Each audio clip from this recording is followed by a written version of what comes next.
नमस्कार। SBT news में आपका स्वागत है। पेश है 6 दिसंबर 2025 शनिवार शाम 7:15 राजस्थान की बड़ी खबरें। इंडिगो की उड़ानों में जारी संकट के बीच उड्डयन मंत्रालय ने यात्रियों को राहत देने के लिए एक बड़ा कदम उठाया है। मंत्रालय ने सभी प्रभावित रूटों पर फेयर कैप लागू कर दिया है ताकि एयरलाइंस अत्यधिक किराया वसूल न कर सके और संकट में फंसे यात्रियों का शोषण न हो। उड्डयन मंत्रालय ने स्पष्ट किया है कि किसी भी परिस्थिति में यात्रियों से मनमानी या अवसरवादी तरीके से किराया वसूलना सख्त मना है। सभी प्रभावित रूटों पर अधिकतम किराया तय कर दिया गया है, जिसे फेयर कैप कहा जाता है। एयरलाइंस को बिना किसी अपवाद के इस सीमा का पालन करना होगा।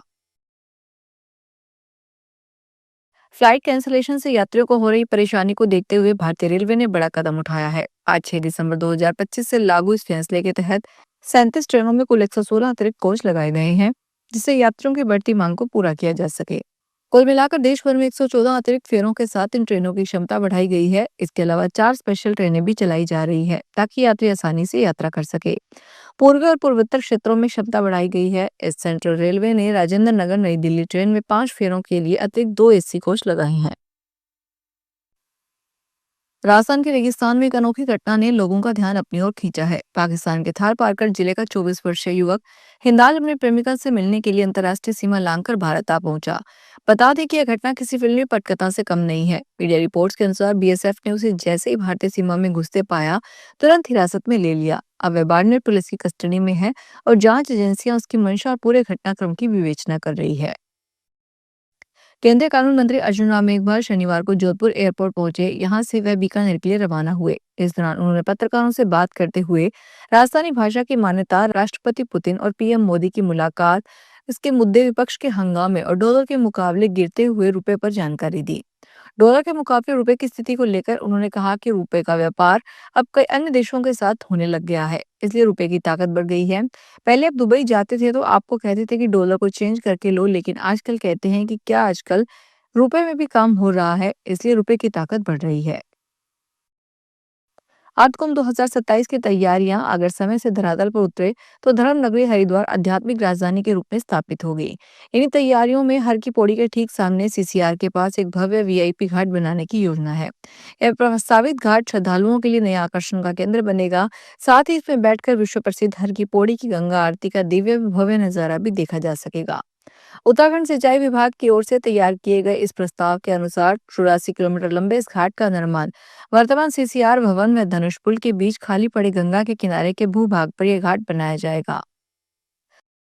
सीकर के श्री माधोपुर कस्बे में एक हादसा हो गया। नगर पालिका की ओर से शहर के ब्रह्मचारी मोड़ पर स्वागत द्वार पर लेंटर बीम भरने का काम चल रहा था। इस दौरान निर्माणाधीन लेंटर टूटकर गिर गया, जिसमें 5 लोग घायल हो गए, जिससे मलबे में 8 मजदूर दब गए, जिसमें से 5 को घायल हालत में अस्पताल पहुंचाया गया, जहां से 3 को हायर सेंटर रेफर किया गया है। मौके पर मौजूद लोगों ने फौरन बचाव कार्य शुरू किया और नीचे दबे लोगों को बाहर निकाला।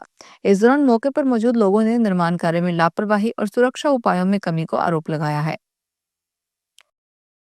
नीक जिले में पुलिस ने ऑपरेशन एंटीवायरस अभियान के तहत बड़ी कार्रवाई की है। कामा, सीकरी, जोरहरा और पहाड़ी थाना क्षेत्रों में दबिश देकर 26 साइबर ठगों को गिरफ्तार किया है। ये ठग सोशल मीडिया पर सस्ती दुधारू गाय भैंस बेचने का झांसा देकर लोगों से लाखों रुपए की ठगी करते थे। पुलिस अधीक्षक ओम प्रकाश मीणा के निर्देशन में हुई इस कार्रवाई में पुलिस ने ठगों के पास से 29 मोबाइल फोन और 17 फर्जी सिम कार्ड बरामद किए हैं। गिरफ्तार किए गए सभी ठगों से पुलिस गहनता से पूछताछ कर रही है।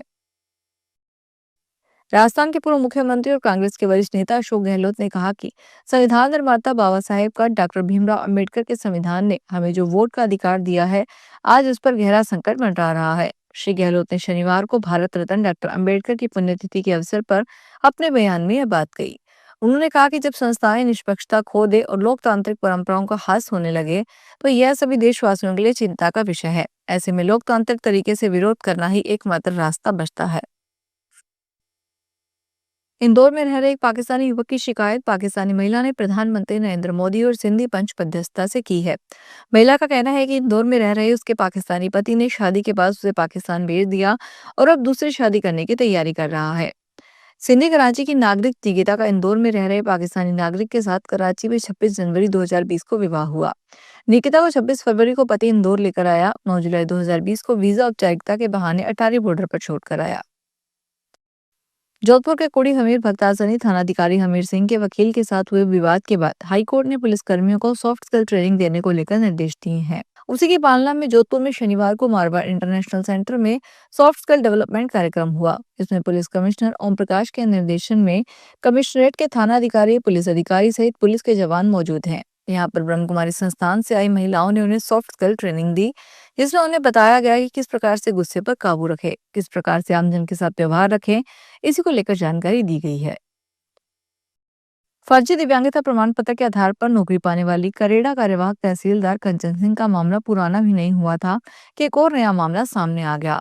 भीलवाड़ा में दिव्यांगता प्रमाण पत्र के आधार पर सरकारी सेवा में आने वाले एक और सरकारी कर्मी पर गाज गिर सकती है। अब बस इंतजार मेडिकल टेस्ट का है। इसकी कवायद भी शुरू हो चुकी है। पहले जिला स्तर पर इसको लेकर टेस्ट शुरू हो चुका है। इस बीच अब जयपुर स्तर से आदेश जारी हो गए हैं। दरअसल ये मामला है एमएलबी कॉलेज में कार्यरत असिस्टेंट प्रोफेसर पंकज कुमार चौधरी का। ये भीलवाड़ा के होरडा निवासी हैं। नीमका थाना और पाटन क्षेत्र में खनन पट्टों से रॉयल्टी वसूली का ठेका 10वीं बार में 111 करोड़ रुपए में छूटा है। यह ठेका 31 मार्च 2027 तक प्रभावी रहेगा। इस मामले में खनन विभाग को ठेकेदारों के एक पुल के सामने झुकना पड़ा, जिसके कारण आरक्षित राशि घटानी पड़ी। विभाग ने नया ठेका जारी करने के लिए 10 बार ई नीलामी की, लेकिन ठेकेदार रेट कम करवाने के लिए 9 बार बोली लगाने नहीं आए। खनन विभाग के सहायक प्रशासनिक अधिकारी राजेंद्र शर्मा ने बताया कि पहले 125 करोड़ रुपए की रकम तय की गई थी, जिसके बाद उसे घटाना पड़ा। बांसनीदावजी होटल से डीजल शेड रोड पर रोजाना लगने वाले भारी जाम से लोगों को राहत दिलाने के लिए बड़ा कदम उठाया गया है। जेडीए ने बांसनी में 1100 मीटर लंबे नए आरओबी व फ्लाईओवर की विस्तृत परियोजना रिपोर्ट तैयार कर ली है। ट्रैफिक जाम की समस्या पर हुई स्टडी के बाद स्पष्ट हुआ कि बढ़ते कंटेनर व भारी वाहनों की आवाजाही को देखते हुए मौजूदा सड़कें पर्याप्त नहीं है। ऐसे में बांसनी ओवरब्रिज से ही सीधे एम्स के अंतिम गेट तक फ्लाईओवर बनाने का प्रस्ताव अब मंजूर कर लिया गया है। प्रधानमंत्री मोदी 8 दिसंबर को लोकसभा में वंदे मातरम के 150वीं वर्षगांठ पर चर्चा की शुरुआत करेंगे, जबकि केंद्रीय गृह मंत्री अमित शाह 9 दिसंबर को राज्यसभा में इस पर चर्चा करेंगे। इसके बाद एसआईआर पर भी चर्चा संभव है।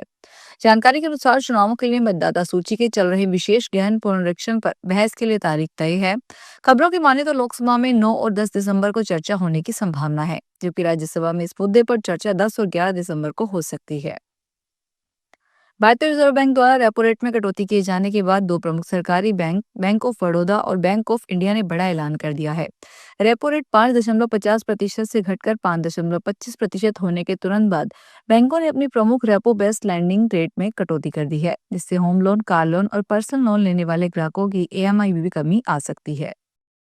फिलहाल इस बुलेटिन में इतना ही। फिर हाजिर होंगे बड़ी खबरों के साथ।